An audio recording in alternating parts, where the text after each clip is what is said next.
चित्तौड़ पर अकबर की सेना ने अधिकार कर लिया था।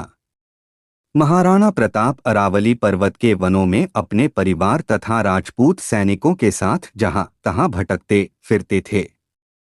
महाराणा तथा उनके छोटे बच्चों को कभी कभी दो दो तीन तीन दिनों तक घास के बीजों की बनी रोटी तक नहीं मिलती थी। चित्तौड़ के महाराणा और सोने के पलंग पर सोने वाले उनके बच्चे भूखे प्यासे पर्वत की गुफाओं में घास पत्ते खाते और पत्थर की चट्टान पर सो रहते थे।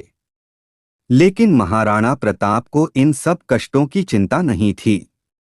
उन्हें एक ही धुन थी कि शत्रुओं से देश का, चित्तौड़ की पवित्र भूमि का उद्धार कैसे किया जाए। किसी के पास काम करने का साधन न हो तो उसका अकेला उत्साह क्या काम आवे।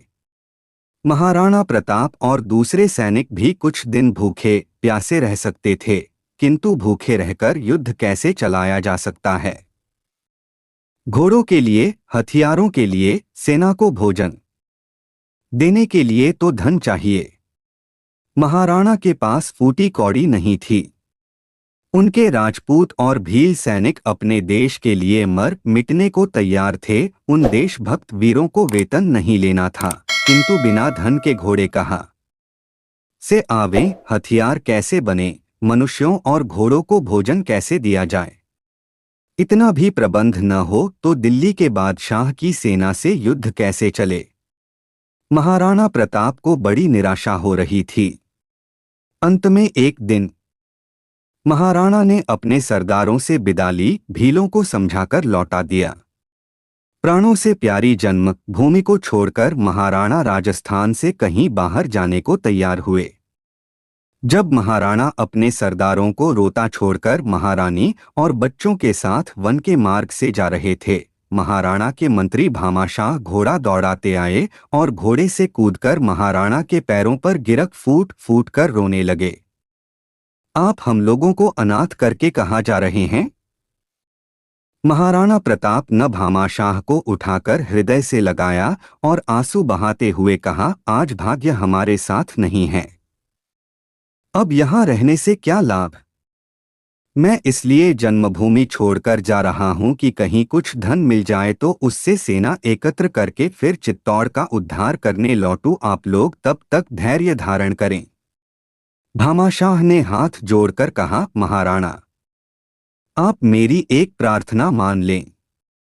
राणा प्रताप बड़े स्नेह से बोले, मंत्री मैंने आपकी बात कभी टाली है क्या। भामाशाह के पीछे उनके बहुत से सेवक घोड़ों पर अशर्फियों के थैले लादे ले आए थे। भामाशाह ने महाराणा के आगे उन अशर्फियों का बड़ा भारी ढेर लगा दिया और फिर हाथ जोड़कर बड़ी नम्रता से कहा, महाराणा यह सब धन आपका ही है। मैंने और मेरे बाप दादों ने चित्तौड़ के राजदरबार की कृपा से ही उसे इकट्ठा किया है। आप कृपा करके इसे स्वीकार कर लीजिए और इससे देश का उद्धार कीजिए। महाराणा प्रताप ने भामाशाह को डोट हृदय से लगा लिया। उनकी आंखों से आंसू की बूंदें टपाटप गिरने लगीं। वे बोले, लोग प्रताप को देश का उद्धारक कहते हैं, किंतु इस पवित्र भूमि का उद्धार तो तुम्हारे जैसे उदार पुरुषों से होगा।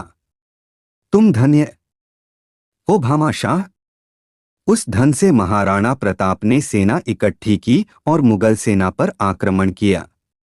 मुगलों के अधिकार की बहुत सी भूमि महाराणा ने जीत ली और उदयपुर में अपनी राजधानी बना ली।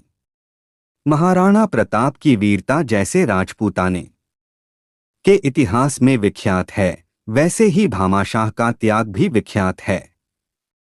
ऐसे त्यागी पुरुष ही देश के गौरव होते हैं।